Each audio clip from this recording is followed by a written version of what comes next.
হ্যাঁ, সবাই পড়ি। লা ইলাহা ইল্লাল্লাহ, লা ইলাহা ইল্লাল্লাহ, লা ইলাহা ইল্লাল্লাহু মুহাম্মাদুর রাসূলুল্লাহ সাল্লাল্লাহু আলাইহি ওয়াসাল্লাম। আমার মুসলমান ভাইরা, গভীরভাবে মনোযোগ, যে কথাগুলো বলতেছিলাম, গুনাহ তো গুনাই। আল্লাহ রসুল সাল্লাল্লাহু আলাইহি ওয়াসাল্লামের কাছে একজন সাহাবী আসিয়া কালেমা পড়িয়া মুসলমান হয়ে গেলেন। মুসলমান হওয়ার পরে সাহাবীটিকে বলিয়া, রাসূলুল্লাহ, আমাকে কিছু নসিহত করেন। আল্লাহর পয়গম্বর বললেন, সাহাবী রে, তোমার জন্য দুইটা নসিহত। এক নাম্বার, গুনাহ যত ছোটই হোক গুনাহ করবা না। দুই নাম্বার, নেকি যত ছোটই হোক একটা নেকি তুমি ছাড়বা না। সাহাবায়ে কেরাম, সমস্ত সাহাবায়ে কেরামের সামনে রসুল যখন এই কথাটা বলে দিলেন, সাহাবী বাড়ির দিকে চলে গেলেন। এজন্য মুসলমান, আমাদের গুনাহগুলো ছাড়তে হবে। নেকি যত ছোট হোক নেকি আমাদের করতে হবে। মহিউসুন্নাহ শাহ আবরারুল হক রহমাতুল্লাহি আলাই, তিনি তার কিতাবের মধ্যে লিখেছেন, তিনটা গুনাহ দুনিয়াতে আছে।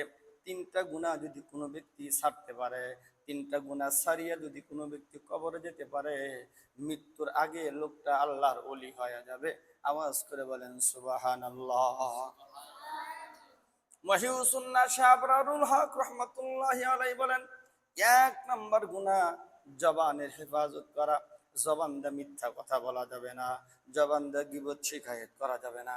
কারণ কি আল্লাহ রসুল বলেছেন, মুখ হচ্ছে পবিত্র জিনিস, মুখ তুমি পবিত্র রাখো, মালিকে আল্লাহ বলে ডাক দিবা, এই পবিত্র মুখের ডাক আমার আল্লাহ ফিরাইবে না। দুই নাম্বার, আল্লাহর ওলি বয়ান করেন নজরের হেফাজত। এই চক্ষু দিয়ে খারাপ কোন কিছু দেখা যাবে না। আল্লাহ পাক যেগুলো দেখতে নিষেধ করেছে সেগুলো দেখা যাবে না।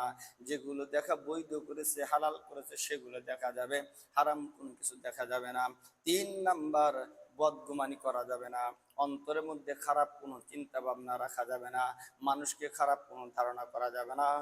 এই তিনটা গুণ যদি কোনো ব্যক্তি অর্জন করতে পারে, তিনটা গুনাহ যদি কোনো ব্যক্তি ছাড়তে পারে, মৃত্যুর পূর্বেই লোকটা আল্লাহর ওলি হইয়া কবরে যাবে।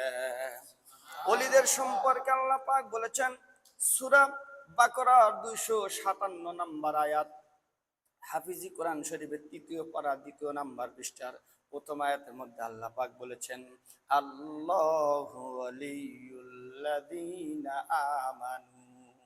আল্লাহ পাক এই আয়াতের মধ্যে, এই আয়াতের 4টা তাফসীর আমি পড়েছি। তার মধ্যে হেদায়েত জালালাইনওয়ালা তিনি লিখেছেন, আল্লাহু ওয়ালিয়ুন আও নাসিরুন। আল্লাহ পাকের ওলি বলেছেন, নিশ্চয় নিশ্চয় নিশ্চয় আল্লাহর ওলি যারা হবেন, ওলিদেরকে আল্লাহ পাক সাহায্য করবেন। কোরআনের অপর একটা জায়গায় আল্লাহ পাক বলেছেন, আল্লাহু ওয়ালিয়ুন, আল্লাহু ওয়ালিয়ুন নাসিরুন। নিশ্চয় ওলিদেরকে আমি আল্লাহ পাক নিজে কুদরত দ্বারা সাহায্য করব। বলেন না সুবহানাল্লাহ।